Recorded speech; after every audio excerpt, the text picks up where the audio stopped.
স্বাগত ডিবিসি সংবাদে, আপনাদের সাথে আছি রেদওয়ান আহমেদ। এবার জানাবো খবরের বিস্তারিত। ছাত্র জনতার অভ্যুত্থানের পর মুক্ত স্বাধীন নতুন বাংলাদেশকে মুছে দিতে কল্পকাহিনী প্রচার করা হচ্ছে এমন মন্তব্য করে রাজনৈতিক দলগুলোকে তা ঠেকাতে একজোট হওয়ার আহ্বান জানিয়েছেন প্রধান উপদেষ্টা ডক্টর মোহাম্মদ ইউনূস। বুধবার সন্ধ্যায় রাজনৈতিক দলগুলোর সঙ্গে সংলাপে এ আহ্বান জানান তিনি। বুধবার ফরেন সার্ভিস একাডেমিতে দেশের চলমান পরিস্থিতিতে জাতীয় ঐক্য প্রতিষ্ঠায় রাজনৈতিক দলগুলোর সঙ্গে সংলাপে বসেন অন্তর্বর্তী সরকারের প্রধান উপদেষ্টা ডক্টর মোহাম্মদ ইউনূস। সূচনা বক্তব্যে তিনি বলেন, নতুন বাংলাদেশ গড়ে তোলার যে চেষ্টা চলছে তা ধামাচাপা দিয়ে আরেকটি বাংলাদেশের কাহিনী রচনার অপচেষ্টা চালানো হচ্ছে। এটা শুধু এখন এক দেশের মধ্যে সীমাবদ্ধ নেই। যে বাংলাদেশ আমরা গড়ে তোলার চেষ্টা করছি সেটাকে ধামাচাপা দিয়ে আরেক বাংলাদেশের কাহিনী তারা রচনা করে ফেলছে। এখন এটা যে শুধু এক দেশের মধ্যে সীমাবদ্ধ রয়েছে তাও নয়, এটাকে নতুন ভঙ্গিতে দুনিয়ার সামনে পেশ করতে চায়। বাংলাদেশের মুক্তি ও স্বাধীনতা অনেকের পছন্দ হচ্ছে না মন্তব্য করে ডক্টর ইউনূস বলেন, অপপ্রচার ঠেকাতে একজোট হতে হবে সবাইকে। আমরা যে মুক্ত স্বাধীন বাংলাদেশ তৈরি করলাম এই অভ্যুত্থানের মাধ্যমে, সেটাকে তারা মুছে দিতে চায়, তারা আগেরটাতে ফিরে যেতে চায়। এই নতুন বাংলাদেশের যাত্রা পথে এটা একটা মস্ত বড় বিষয় হয়ে দাঁড়িয়ে। সেটার জন্যই আমরা সবাই মিলে পরামর্শ করে যাতে একযোগে আমরা কাজটা করতে পারি। Rakib Hossain, DBC news, Dhaka. বাংলাদেশকে নতজানু ও দুর্বল ভাবার সুযোগ নেই। স্বাধীনতা সার্বভৌমত্বের প্রশ্নে কোনো ছাড় নয়। প্রধান উপদেষ্টার সাথে রাজনৈতিক দলগুলোর বৈঠকে এমন ঐকমত্যের কথা উঠে এসেছে বলে জানিয়েছেন আইন উপদেষ্টা। এছাড়া ভারতের আগ্রাসী মনোভাব মোকাবেলায় সরকারের পাশে ঐক্যবদ্ধ থাকার কথা জানিয়েছেন রাজনৈতিক দলের নেতারা। বুধবার বিকেলে দেশের বর্তমান পরিস্থিতি, বাংলাদেশ ভারত সম্পর্ক এবং জাতীয় নির্বাচন সহ গুরুত্বপূর্ণ ইস্যুতে রাজনৈতিক দলগুলোর সাথে বৈঠক করেন প্রধান উপদেষ্টা doctor Mohammad Yunus. Foreign service একাডেমিতে এই বৈঠকে অংশ নেন বিএনপি, জামায়াত সহ দেশের বিভিন্ন রাজনৈতিক দলগুলো। বৈঠক শেষে আইন উপদেষ্টা ডক্টর আসিফ নজরুল জানান, সার্বভৌমত্বের প্রশ্নে ঐক্যমত্যের কথা জানিয়েছে রাজনৈতিক দলগুলো। আমাদেরকে আর শক্তিহীন, দুর্বল, নতজানু ভাবার কোনো রকম কোনো অবকাশ নাই। যে কোনো ধরনের অপপ্রচারণা এবং উস্কানির বিরুদ্ধে আমরা ঐক্যবদ্ধ থাকব এবং আমরা আমাদের ঐক্য অটুট রাখব। এদিকে নেতারা বলেন, ভারতের আগ্রাসী মনোভাব মোকাবেলায় থাকবেন সরকারের পাশে। ভারতের এই আগ্রাসী মনোভাবের বিরুদ্ধে আত্মমর্যাদাপূর্ণ যে সাহসী পদক্ষেপ, সেই সাহসী পদক্ষেপের সাথে সকল রাজনৈতিক দল সংহতি প্রকাশ করেছে। ভারত যদি বাংলাদেশকে অস্থিতিশীল করে তুলতে চায়, তারা যদি বাংলাদেশের নিরাপত্তা নিয়ে তারা যদি খেলা করতে চায়, ভারতের নিরাপত্তাও কিন্তু ঝুঁকির মধ্যে পড়তে পারে। ভারতের সাথে সম্পাদিত আমাদের সমস্ত চুক্তিগুলো রিভিউ করা, যে সমস্ত চুক্তি আমাদের জাতীয় স্বার্থের পরিপন্থী, সেগুলোকে যাতে বাতিল করা হয়। জাতীয় রাজনৈতিক কাউন্সিল গঠনের প্রস্তাব দেওয়া হয়েছে বলেও জানান বৈঠকে অংশ নেয়া রাজনৈতিক দলের নেতারা। সোশ্যাল মিডিয়া, মেইনস্ট্রিম মিডিয়ায় এই অপপ্রচার এবং প্রোপাগান্ডার বিরুদ্ধে একটা সঠিক ক্যাম্পেইন করার জন্য আলোচনা হয়েছে। মাননীয় প্রধান উপদেষ্টা আমাদেরকে জানিয়েছেন যে খুব শীঘ্রই এই সলিডারিটি অ্যাকশনটা কি হতে পারে সেটা উনি আমাদের সবাইকে জানাবেন, জাতির জন্য জানাবেন এবং আমরা সবাই সেটা পালন করব ইনশাআল্লাহ। জাতীয় রাজনৈতিক কাউন্সিল গঠন করা হোক দেশের সকল স্টেক হোল্ডারদের নিয়ে, যাতে করে সরকার বাংলাদেশে জাতীয় ঐক্যের ভিত্তিতে ক্রান্তিকালীন রাজনৈতিক পর্ব, রাজনৈতিক উত্তরণের পর্ব, সেই পর্ব পালন করে। আর সবকিছুর ঊর্ধ্বে উঠে দেশের স্বাধীনতা ও সার্বভৌমত্ব রক্ষার তাগিদ দেন জামায়াতে ইসলামীর আমির। আমরা একটা জায়গায় সবাই আমরা একমত হয়ে যে আমাদের স্বাধীনতা সার্বভৌমত্বের ব্যাপারে কোনো ছাড় নয়। এখানে আমরা সিমেন্টেড থাকব, যেমন অতীতে ছিলাম, যেমন সম্প্রতি 5 আগস্টে এই 24 সালে আমরা ছিলাম, এটাই আমাদের অব্যাহত থাকবে। এদিকে বিএনপির স্থায়ী কমিটির সদস্য খন্দকার মোশাররফ হোসেন দ্রুত সংস্কার শেষ করে নির্বাচনের রোডম্যাপ ঘোষণার আহ্বান জানান। ষড়যন্ত্র হচ্ছে, এটা বাংলাদেশের জনগণের মধ্যে বিভেদ সৃষ্টি করার জন্য অপচেষ্টা হচ্ছে। অতএব আমরা সরকারের সাথে ঐক্যমত প্রকাশ করেছি, একটি রোডম্যাপ পেলে নির্বাচনমুখী হয়ে গেলে যে সকল ষড়যন্ত্র এখন আপনারা দেখতে পাচ্ছেন, এইসব ষড়যন্ত্র আর কেউ করতে সাহস পাবে না। Bijan Kumar Das, DBC news, Dhaka. বাংলাদেশের সংখ্যালঘু পরিস্থিতি নিয়ে যুক্তরাজ্য থেকে অপপ্রচার হচ্ছে। ঢাকায় যুক্তরাজ্যের হাইকমিশনার সারা কুককে ডেকে এ বিষয়ে বাস্তব চিত্র তুলে ধরে অসন্তোষের কথা জানিয়েছেন পররাষ্ট্র উপদেষ্টা তৌহিদ হোসেন।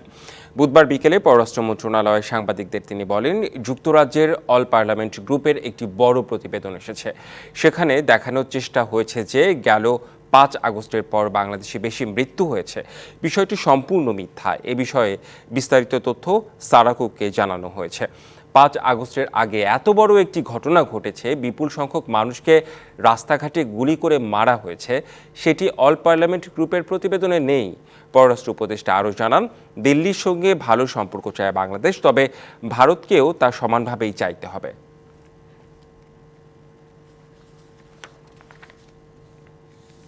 এটা খুব স্পষ্ট যে আমরা চাই ভালো সম্পর্ক, তবে সেটা রেসিপ্রোকাল ভিত্তিতে হতে হবে। দুই পক্ষ থেকেই সেটা চাইতে হবে এবং সে লক্ষ্যে কাজ করতে হবে। ভারতের আগরতলায় বাংলাদেশ মিশনে হামলা ভাঙচুরের ঘটনার পর পশ্চিমবঙ্গে উপ হাইকমিশনের নিরাপত্তা বাড়িয়েছে কলকাতা পুলিশ। এদিকে বাংলাদেশি রোগীদের চিকিৎসা বন্ধের হুমকির নিন্দা জানিয়ে সেবা দিয়ে যাওয়ার ঘোষণা দিয়েছে ইন্ডিয়ান মেডিকেল অ্যাসোসিয়েশনের পশ্চিমবঙ্গ শাখা। এদিকে বাংলাদেশের জাতীয় পতাকা অবমাননার অভিযোগে পশ্চিমবঙ্গে 3 যুবককে গ্রেপ্তার করা হয়েছে। রাষ্ট্রদ্রোহের অভিযোগে সম্প্রতি সম্মিলিত সনাতনী জাগরণ জোটের মুখপাত্র চিন্ময় কৃষ্ণ দাসকে গ্রেপ্তারের প্রতিবাদে 2রা ডিসেম্বর আগরতলায় বাংলাদেশের সহকারী হাইকমিশনে হামলা, ভাঙচুর ও পতাকা নামিয়ে ছিঁড়ে ফেলে একটি সংগঠন। এর প্রতিবাদে উত্তাল বাংলাদেশ। এ ঘটনার পর পশ্চিমবঙ্গের বেগবাগানে বাংলাদেশ উপ হাইকমিশনের নিরাপত্তা বাড়িয়েছে কলকাতা পুলিশ। অতিরিক্ত পুলিশ মোতায়েনের পাশাপাশি সিসিটিভির মাধ্যমে নজরদারি বাড়ানো হয়েছে। এদিকে বাংলাদেশি রোগীদের চিকিৎসা বন্ধের হুমকির নিন্দা জানিয়েছে ভারতের চিকিৎসকদের সংগঠন ইন্ডিয়ান মেডিকেল অ্যাসোসিয়েশন পশ্চিমবঙ্গ শাখা। বুধবার সংবাদ সম্মেলনে আগরতলায় বেশ কিছু চিকিৎসকদের, বাংলাদেশি রোগী এবং হোটেল ব্যবসায়ীদের পর্যটক বয়কটের বিরোধিতা করা হয়।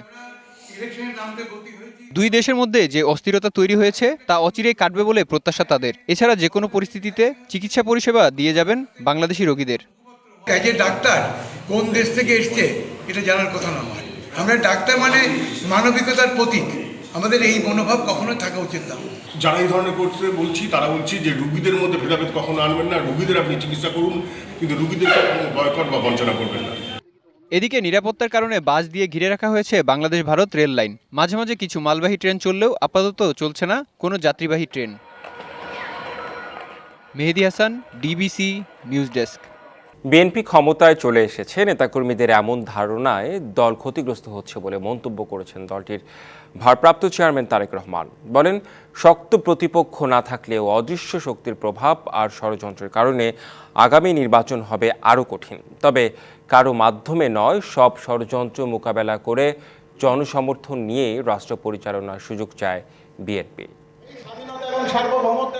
রাষ্ট্র কাঠামো মেরামতের 31 দফা ও জনসম্পৃক্তি বিষয়ক চট্টগ্রাম বিভাগীয় কর্মশালা। বন্দরনগরীর ইঞ্জিনিয়ার্স ইনস্টিটিউটে যোগ দেন বিভাগের 10টি সাংগঠনিক জেলার 800-র বেশি নেতাকর্মী। যুগান্তকারী পদক্ষেপ। লন্ডন থেকে ভার্চুয়ালি যুক্ত হন দলের ভারপ্রাপ্ত চেয়ারম্যান তারেক রহমান। এ সময় নেতাকর্মীরা তাদের মতামত তুলে ধরেন। ভোটাধিকার যতদিন পর্যন্ত প্রতিষ্ঠা না হবে ততদিন পর্যন্ত আমরা রাজপথে আছি, রাজপথে থাকব। বিএনপির স্বাধীনতার মূল চেতনা, সেই গণতন্ত্রকে বিএনপি সকল সময় ধারণ করেছে, লালন করেছে। পরে নেতাকর্মীদের উদ্দেশ্যে দেয়া বক্তব্যে 31 দফার বিস্তারিত তুলে ধরেন তারেক রহমান। বলেন, রাতের ভোট আর ব্যালট চুরির ভোটে বিশ্বাস করে না বিএনপি।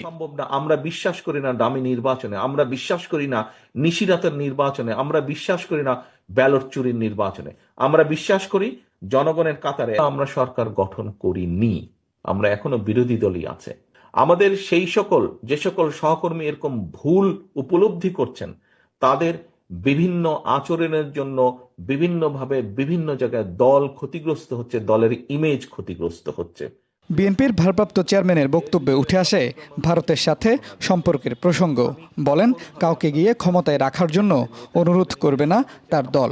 যদি আমাদের প্রধান রাজনৈতিক প্রতিপক্ষ থাকতো, মাঠে থাকতে পারত, সেক্ষেত্রে নির্বাচন যতটুকু কঠিন হতো, আমি মনে করি নির্বাচন আগামী দিনে আরো কঠিন, তারা দুর্বল হয়ে যেতে আরো কঠিন। এখানে অনেক ষড়যন্ত্র চলছে এবং অনেক অদৃশ্য শক্তি আপনার বিরুদ্ধে কাজ করছে। দলের ইমেজ নষ্ট হয় এমন কর্মকাণ্ডে জড়ালে কঠোর ব্যবস্থা নেওয়া হবে বলেও হুঁশিয়ারি দেন তারেক রহমান। বিগত 15-16 বছর আপনারা মুজিবুল হক, ডিবিসি নিউজ, চট্টগ্রাম।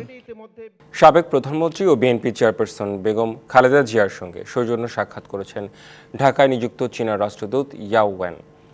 বুধবার সন্ধ্যা 7:30টার দিকে ঢাকার গুলশানে বেগম খালেদা জিয়ার বাসভবনে যান তিনি।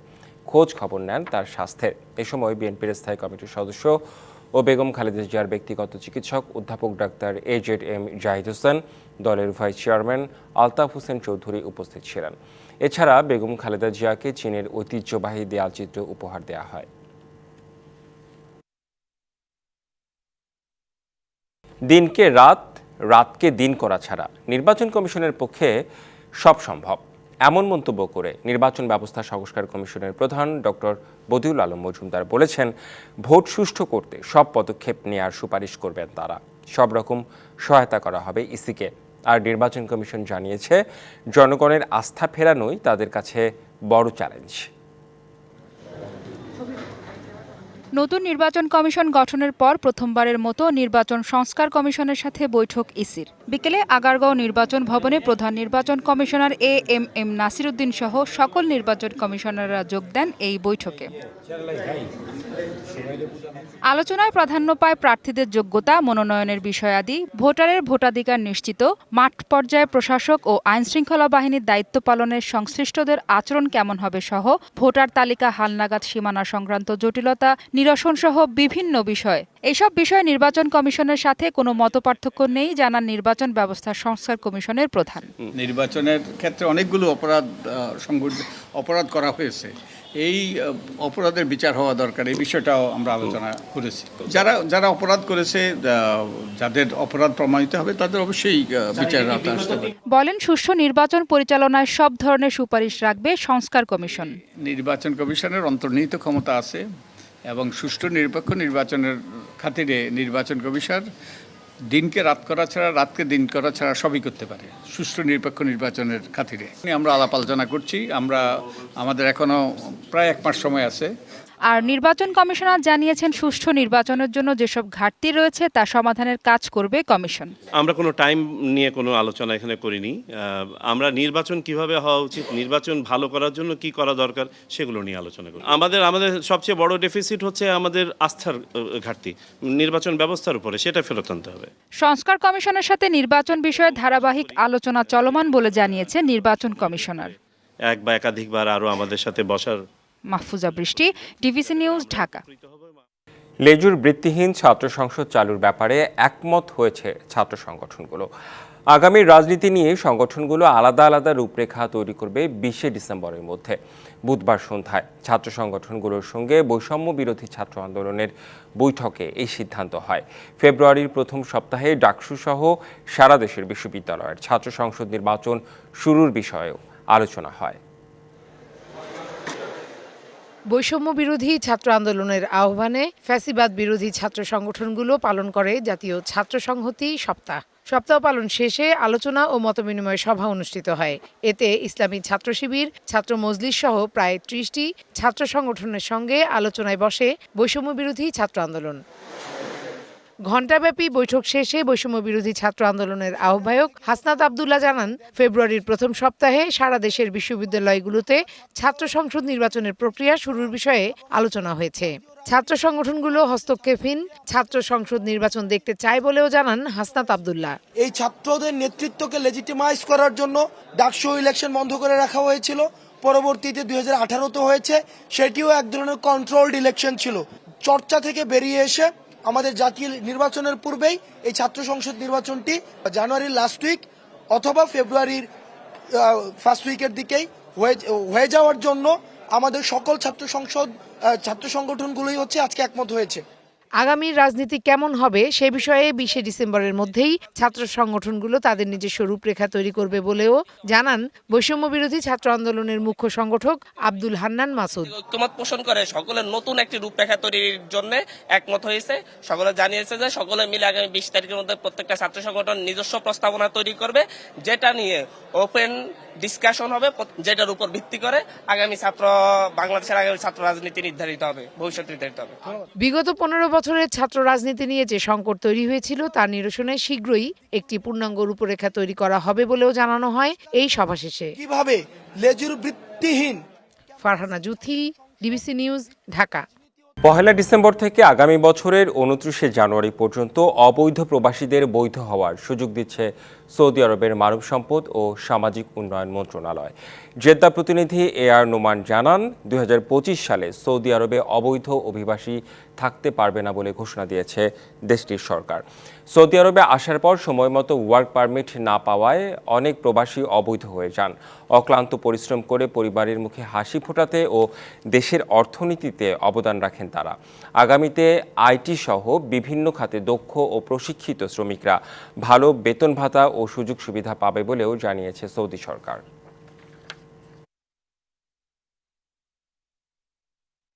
ধন্যবাদ ও কৃতজ্ঞতা জানাই সৌদির বাদশাকে যে হরপ্রাপ্ত অবৈধদের বৈধ হওয়ার দারুণ একটা সুযোগ করে দিয়েছে 60 দিনের ভিতরে। যারা মুআসসাসা বা সরকার থেকে ভেগে গিয়েছেন বা কোথাও গিয়েছেন তাদের শুধু এই সুবিধাটা হবে। এই সুযোগটা বাংলাদেশি সহ বিশ্বের বিভিন্ন দেশের যারা প্রবাসী আছেন, সৌদিতে অবৈধভাবে বসবাস করছেন, তারা সবাই নিতে পারবেন, শুধুমাত্র ডোমেস্টিক ওয়ার্কার ব্যতীত। এই সুযোগটা অবশ্যই সবাই লুফে নেবেন যারা প্রবাসীরা আছেন আমার কলিজার। যাদের কোম্পানির সুযোগ সুবিধা দেয় নেই, যাদের কোম্পানি থেকে আপনি আকামা পান নেই এবং অবৈধ হয়ে গেছেন, যারা হুরুপ আছে, আপনি যার যার কর্মকর্তা যে কোম্পানিতে ট্রান্সফার হবেন সেই কোম্পানিগুলো খুঁজে বের করেন। আগামী 29 ডিসেম্বর পর্তুগালের রাজধানী লিসবনের মার্তিম মনিজ পার্কে বাংলাদেশের বিজয় দিবস উদযাপন করা হবে। প্রতিনিধি শহীদ আহমদ জানান, লিসবনের এক রেস্টুরেন্টে একথা জানান কমিউনিটি নেতা ও উদযাপন কমিটির প্রধান রানা তসলিম উদ্দিন। জানান, 29 ডিসেম্বর দেশটির বাংলাদেশি কমিউনিটি একত্রিতভাবে বিজয় দিবস উদযাপন করবে। বিজয় উৎসবে থাকবে কবিতা, আবৃত্তি, নাচ ও গান। শিশু কিশোরদের নিয়েও থাকবে নানা আয়োজন। সংস্কৃতি তুলে ধরার পাশাপাশি থাকবে পিঠা ও দেশি পণ্যের সমারোহ।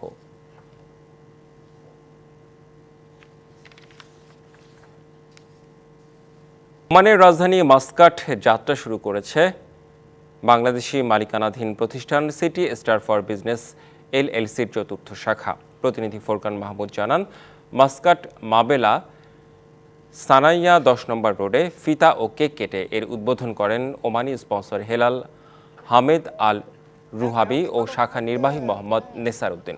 এ সময় উপস্থিত ছিলেন ওমান বিএনপির সভাপতি নূর হোসেন তালুকদার, সাবেক সভাপতি মানজুরুল ইসলাম AK খান এবং ওমান বিএনপির সহসভাপতি আব্দুর রহিম।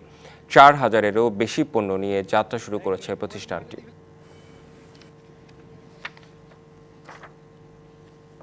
সৌদি আরবে বাংলাদেশ গার্মেন্টস মালিকদের সংগঠন BS অ্যাসোসিয়েশনের উদ্যোগে বার্ষিক বনভোজন ও সমুদ্র ভ্রমণের আয়োজন করা হয়েছে।